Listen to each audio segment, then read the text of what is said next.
Hi everybody, and welcome to what I think is the 8th edition of Match Memories. I just want to kick off by saying I hope you're all getting back into the groove with the fishing, especially now matches are legal. There is obviously quite a few matches being run. I myself haven't actually fished a match yet. They were only allowed a day or so ago, and you know, opening the lakes, we're very busy. And doing bits and pieces, so I think my first match will probably be a Fishermania qualifier in a couple of weeks' time. But I am starting to go out on the lakes and just, you know, get back into tune with it, especially with the F1s and the carp side of it. Spending a lot of time on my gear prepping, just making sure that everything's dead right, although through lockdown I seem to manage to do that 2 or 3 times over. But no, definitely getting back into the groove. Can't wait to get back out on some decent matches. For this edition of Match Memories, I'm going back to 2006 in Portugal. I think it was the Rio Mondego rowing course in Portugal. Now, a little bit different. We couldn't actually fish it on the unofficial practice week. So normally we go for 2 weeks, fish 500 metres off the venue, and then the official practice week the next week, and then the World Champs weekend or European Champs weekend, whatever one we're talking about. But obviously this is the World Champs 2006 in Portugal on a rowing course.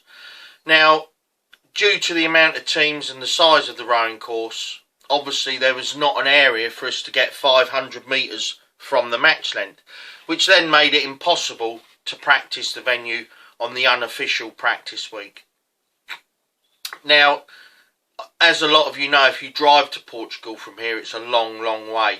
And we ended up getting the overnight ferry down to Santander, which left about a 7-hour drive. Still a fair drive, but again, you know, we knocked at least 20-25 hours off the journey. And just being able to sit on the boat, have a meal and a nice early night was fantastic. Up early the next morning, we docked in Santander, and away you go. I can remember arriving at the venue, and it's a little bit, you know, by this time we'd sort of got used to going for those 2 weeks. Like I've spoke, the importance of acclimatising to a venue. Now we're faced with a situation that we can't get on the venue. There's odd little other venues about, but have they got the same fishing? Are they the same depth? You know, it was almost pointless going to one of these other smaller ponds or a river and fishing, because, you know, you didn't know if it was going to be anything like it. Like I said, with species, depth and everything else. So we found ourselves getting there. I think we arrived, if my memory serves me right, either on the Wednesday afternoon or the Thursday afternoon. And obviously official practice starts on the following Monday. So we had a little bit of time to kill. And that involved every morning and every evening walking around the venue, just having a real good look at it. Because we couldn't get on the official venue and be 500 metres away, and we're always very respectful. You know, it says 500 metres, but we always make sure we're 600 or 700 metres. You know, the last thing you want is any controversy or anything like that, so we stayed away as far as fishing's concerned.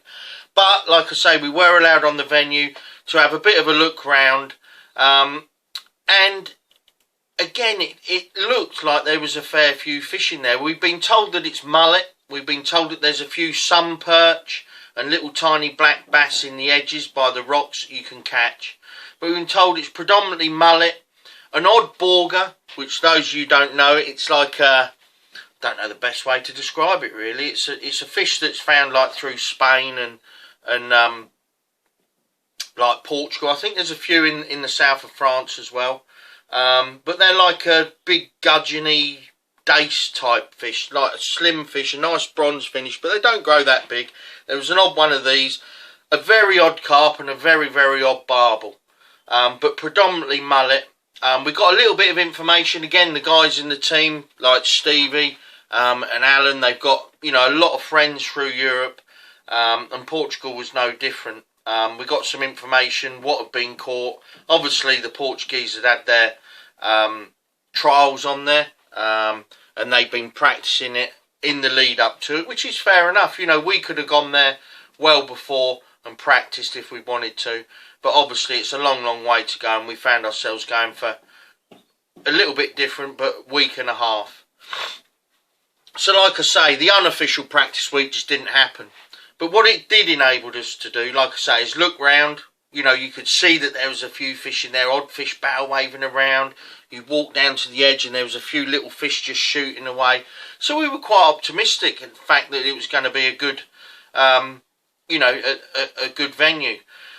The days and that was spent just tying extra rigs up. Again, we didn't have the luxury of fishing the venue before, so we didn't really know about hooks, line, elastics, floats. But you could look, you could get down to the level that you were fishing at on your box, figure out that you needed this colour float, that colour float, look at the bank, get your set up right, look behind you. Obviously then you can get your rollers organised, and everything was organised. But also it enabled us to take care of the bait. As I remember, Alan bought some bloodworm, and also we had a delivery of bloodworm. And looking after the bait and getting organised just at the hotel and everywhere, you know, just getting sorted before that official week kicks off. And I've often said that, you know, the more organised you can get before an event, you know, the more time you've got while that's event on to concentrate on things that crop up. You might need a different float, a different rod, this, that and the other. And if you've got the basics still to do, like just tying hooks or elasticating poles, obviously you're going to run out of time. And I, for one, do like to get a bit of rest. They're long, long days. For those of you that fish in Ireland, you know exactly what I'm going on about. And those of you that have fished anywhere else on festivals, you need to really sort of make use of your time as best as you can. So the preparation was done as good as we knew. And I can remember the first day on the Monday we drew on the far bank. There were some massive trees which offered a bit of shade. Still very hot in Portugal this time of year. And the first day it didn't really go to plan. You know, like, we didn't know what to expect. We knew that there'd been weights like 3-4 kilos in the Portuguese's practice sessions and trials. Mullet, and a very, very odd other fish, and quite a few of these small fish in the edge. So, you know, and I can remember my first day on the Monday, I think I caught one mullet, missed about 10 or 15 bites, and for any of you that have fished for mullet, they're not the easiest fish to catch. You know, I've been in a fortunate position where I have fished for them a few times with conventional tackle, you know, like pole and bloodworm and ground bait and soil and this and this. But the one thing that did come out of it is we all had a lot of indications. We didn't catch a lot. I think 2 or 3 mullet was top. But we foul looked an odd fish. We got a lot of indications. And I can remember Stevie again saying on the Monday night, do you know what, this is going to be a brilliant venue, because everyone you speak to's had indications, had fish in their peg. Now it's just a case of finding out how to catch them. And as the week went on, I can remember, I think it was Stuart was the first to do it. He literally, we were all balling it with ground bait and leam and this, that and the other, and trying to find out, bearing in mind we've not had the luxury of being there the week before, trying to find out. And I'm sure it was Stuart one afternoon just potted some soil in, and all of a sudden, you know, he managed to convert a lot of indications into a few bites.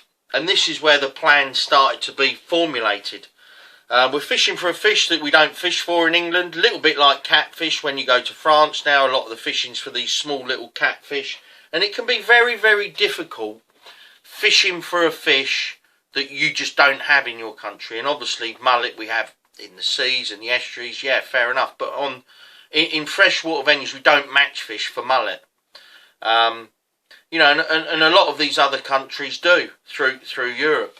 So it was, you know, the way I often describe it is, you know, if you'd never fished for F1s and then you come to fish a match in England on an F1 venue, you're going to be, you know, you're going to be behind. And, you know, you need to try and find an edge to compete with the locals. You know, and that's exactly the situation we found ourselves in.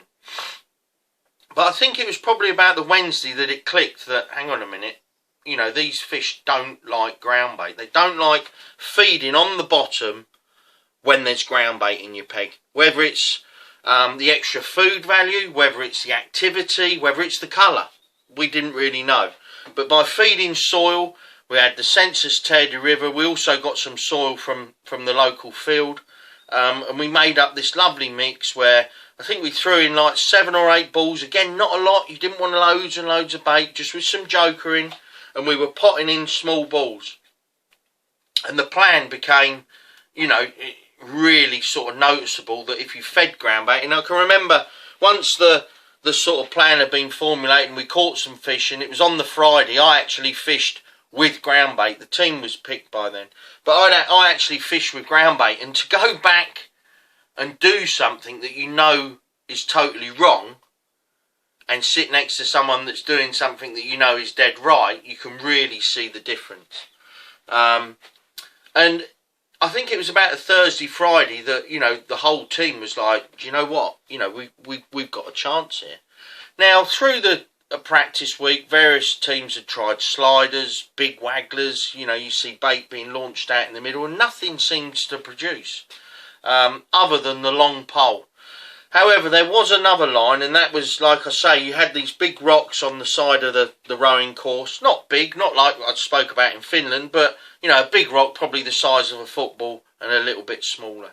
But in odd pegs, you had these little rushes sprouting up in the edge, and you could quite often catch a few little sun perch, like I say, little black bass, and odd tiny little borger.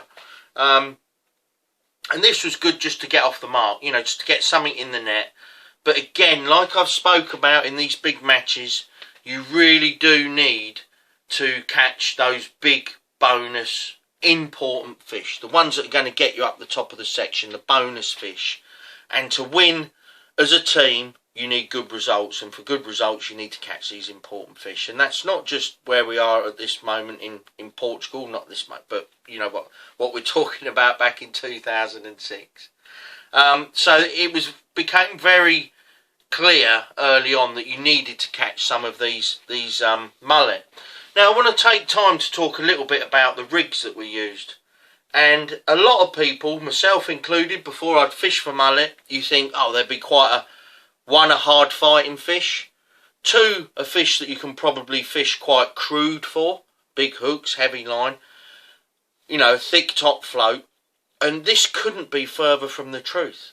If you can imagine when you're fishing bloodworm for very wary skimmers and bream that have been fished for, and you're sitting there and you're getting little liners, and you just like lift your float, drop it back in, you get a little liner, and it's really cat and mouse fishing, something that I know I've mentioned in the past I've grown to absolutely love.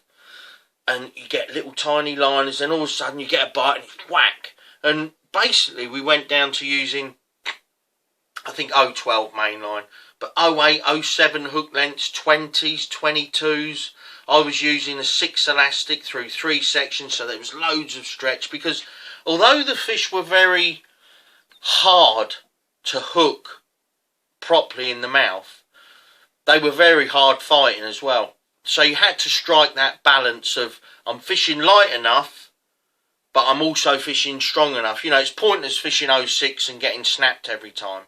The same as it's pointless fishing 012 and not getting any bites. So you need to find that happy medium, and then your elastic obviously has to suit. And by the end of the week, we had everything pretty much, you know, the gear right, the elastic, the hooks, this, that and the other. And we felt like when we fed it right, okay, some of us sort of took one for the team and fed ground bait. Just really, again, like I've mentioned, you've got people behind you, video cameras, people videoing you on their phones and everything. And you're very, very wary not to give anything away. However, luckily it didn't cost the team. But on the Friday, a very, very good friend of mine, Thomas Walter, was fishing up to our right with the Hungarian team. So you get a slot of 5 or 6 pegs, and it's England, Hungary, Germany, France, you know, and you're there practicing.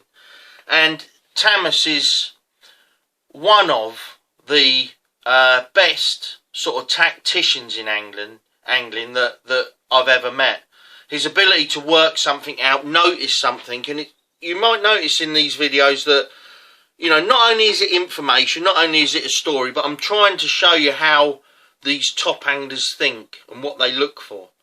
And I can remember on the morning, one of the management team, I'm not sure who it is, we were running really low on terre de river. And we asked the Hungarians, have you got any spare terre de river? And Tamas, you know, again, you know, being a very generous guy, yeah, we got a couple of boxes there, we're not using it, there you go. Anyway, again, Tamas being a very, very, you know, switched on tactician of an angler, he's obviously noticed what we've done. 2 or 3 of the lads have caught a load of fish just feeding minimal bait. He sat there, he's watched us pot in, and afterwards he actually said, can I have the terre de river back, because, you know, we want to. And it was like, oh right, okay, but hardly anyone else had noticed, and this is what was really, really good. Going into the match on the Saturday, you know, we had an inkling that Thomas had sort of rumbled what we were doing. Back on the tin coffee, by the way, absolutely lovely. But we got a feeling that Tamas had sort of rumbled what we were doing. But again, you know, like, we were pretty confident, not just what the way that you could see, like, the management were up and down, the 2 marks were up and down. Dick Clegg was out here by this time, my dad was out here. Sandra was here with Alan, so we've got a lot of eyes on the bank, we've got a lot of people watching, and other teams weren't catching so much. And when they're not catching so much, you can quite often see that they're not obviously feeding it right to catch up. They're all fantastic anglers, you know, there's no bad anglers in the World Championships, and if they're feeding it right, they're going to catch some fish. So we were quietly confident that no one had really sort of rumbled what we were doing. So Saturday morning comes round. Unfortunately, the first day, believe it or believe it not, I never thought it would happen, but Alan didn't make the team. And I think that's just testimony to how strong the squad is. You know, Alan Scott, the most successful angler in world angling, misses out on getting in the team. And it just shows that, you know, the strength in depth that the England team had at that time. So Alan, like I say, Alan was running the bank. I'd drawn on the far bank of the rowing course. So the team was obviously myself and Stevie, who travelled together. Sean and Des, who travelled together. And then Stuart and obviously Alan had travelled with Stuart. So fantastic week's practice going into the Saturday. Teams picked. Very, very sort of focused on what we've got to do. And basically, it wasn't one of those world champs where you've got 5 or 6 rods, 10 pole rigs, 5 whips, you know, gear everywhere like a tackle show. It was literally 2 or 3 whips for in the edge for any fish you could see, and 3 or 4 rigs for the long pole. It was around about 8 foot deep, so you could get them lovely on a top 4. Arrived at my peg, and this is where things took a little bit of a turn for me. Touch wood, we can touch wood there. Haven't got far to reach.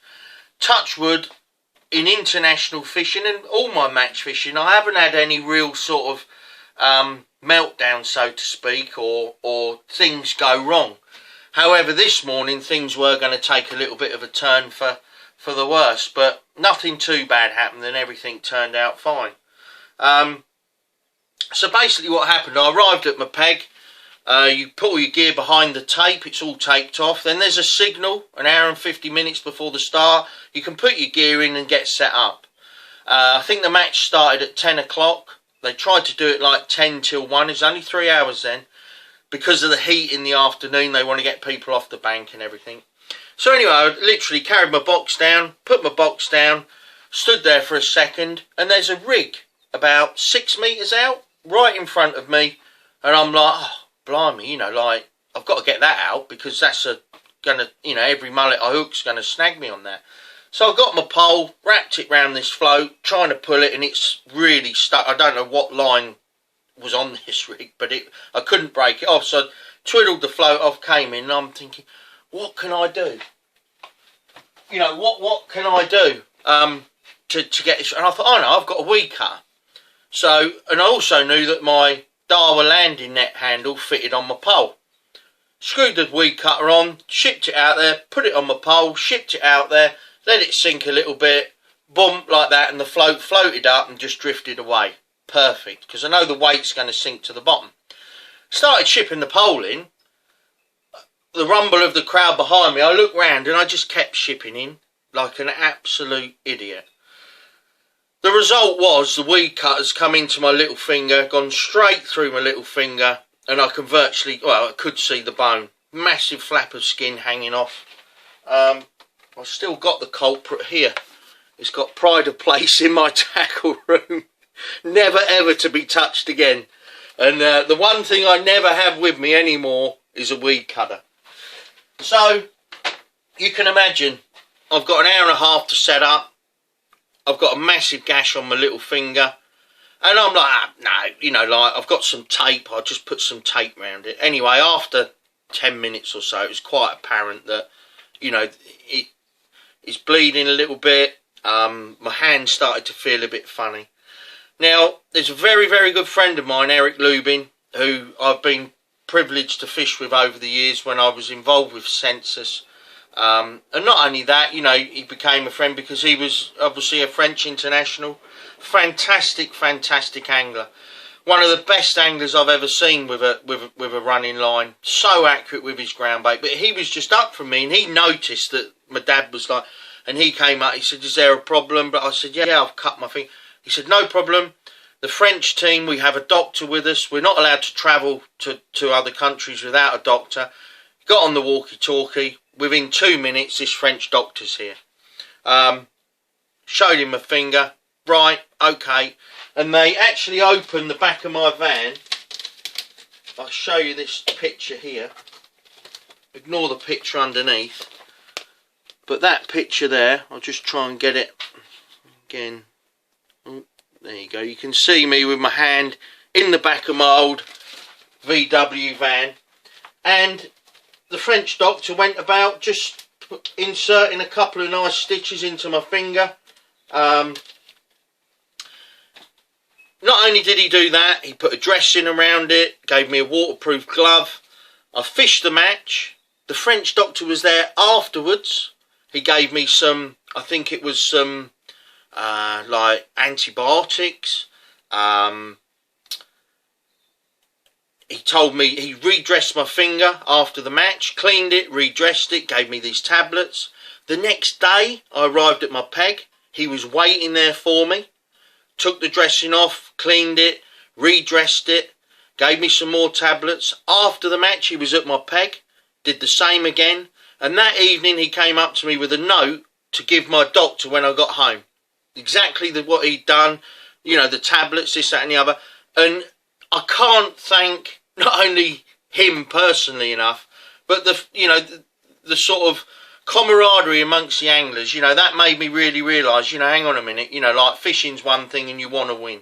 But, you know, like really, really thankful. Still got the scars there to prove it.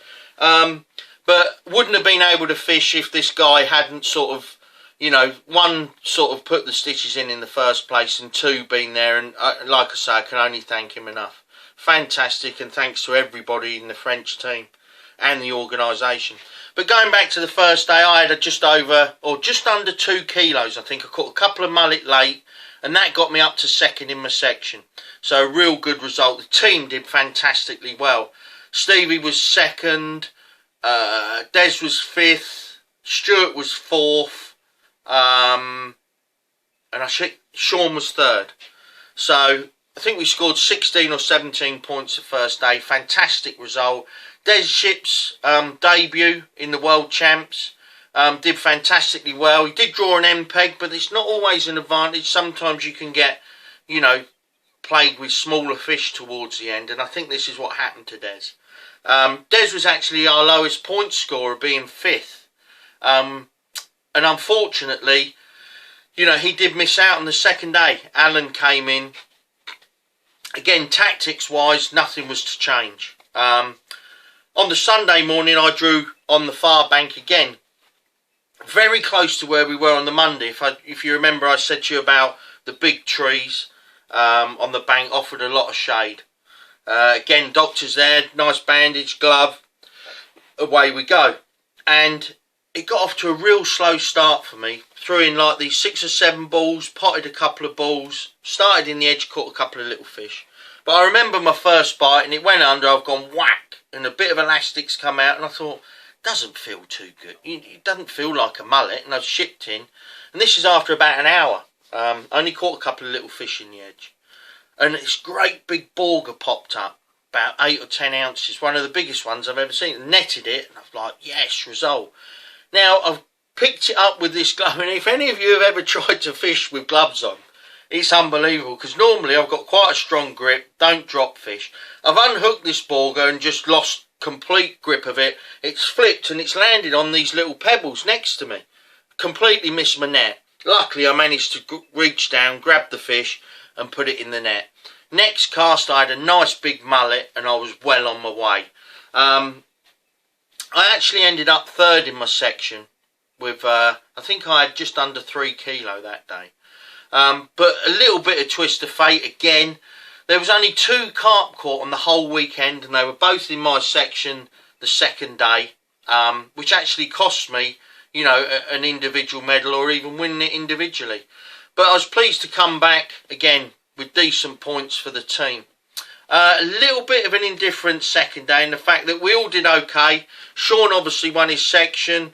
I was third. Alan was ninth. Stevie had a bit of a nightmare. He was down in 28th. He lost a couple of fish and was in a real bad area. But luckily we managed to hang on. I think we scored about 45 points, 46 points a second day. Anyway, we totaled 61, which again was enough to win as a team. And that feeling of, you know, winning. One thing I've always wanted to do is win a World Championships in Portugal, you know, because it's no tourist. You go to certain countries, you go to Italy, and Italy are very hard to beat in Italy. You go to Portugal, and Portugal are notoriously hard to beat. And one of the ambitions I had when I went along the road of the international fishing was to win a World Championships in Portugal, and luckily we managed to do that. On the individual front, fantastic results again. Sean obviously getting his first individual World Championships medal, coming third overall. Just beating me into fourth. Stuart was ninth, and then obviously the other lads, you know, were a little way down due to the fact, obviously Des missed out the second day, Alan the first day, and Stevie had a bit of a nightmare area on the last day. But all in all, a fantastic place, and fishing for different fish. And it's something that's really stood me in good stead. You know, when you go to these venues and you're faced with a completely alien fish like catfish, mullet, you've just got to trust your instincts and just imagine that they're just normal fish feeding, and there will always be a better way to catch them, a way to catch more than others. And like you know, I speak a lot about the sense of achievement. It's things that anglers like Stevie that have sort of said to me over the years, you know, and it is that sense of achievement that really keeps the drive in me. So like I say, fantastic result, 2006, World Champion, Sean's bronze medal individual, absolutely fantastic. At the presentation, you know, we've got some fantastic pictures here. You can see us there on a raft. It's quite sunny outside, so I'll try and get it without any glare on. You can see us there. Absolutely brilliant. And I think you can still see if you look, you probably won't be able to see it, but you can still see the bandage on my finger there. So, like I say, I'd like to finish this one. Got some fantastic pictures. There's a good one. I can't finish this without mentioning one of my very good friends, one of my best friends in angling, Thomas Walter, winning the World Championships again. And there's a fantastic picture there of Thomas with the World Championships trophy. Fully deserved. Not only a fantastic angler, an awesome technician. He'd obviously noticed the bait and that, gone along the same lines and won the World Championships. And that, as you might have noticed on a lot of these talks that I've done, is the key. It's something that if you want to be a top angler, you've got to get that edge. You've got to be noticing not only what's happening in your swim and what you're doing, but what other people are doing. Gleaning information off everybody around the lake or on the river or on the canal is vitally, vitally important. You have to notice, you have to ask questions sometimes. People might not want to tell you. But if you can watch and observe and glean information, it's a vital, vital part of match fishing. So that's the end of Match Memories number 8. I will be continuing them. Probably going to go on to the one in Italy, which is later, I think about 2012 for the next one. But I'd like to finish this one by saying, obviously, thank you all for your kind messages. I do get to read most of them. Really, really kind of you. I'm glad that you're enjoying the Match Memories. And like I say, I will be doing the next one probably on the World Championships in Italy, where things took a little bit turn for the worse as far as the team's concerned. But lessons were learnt. And like I say, it stood us in good stead for another event on the same venue that I will do after that. So the whole story takes shape with the World Championships and then going on to the World Club Championships with my domestic team, Daiwa Dorking. But until then, tight lines, and I'll see you soon. Bye-bye.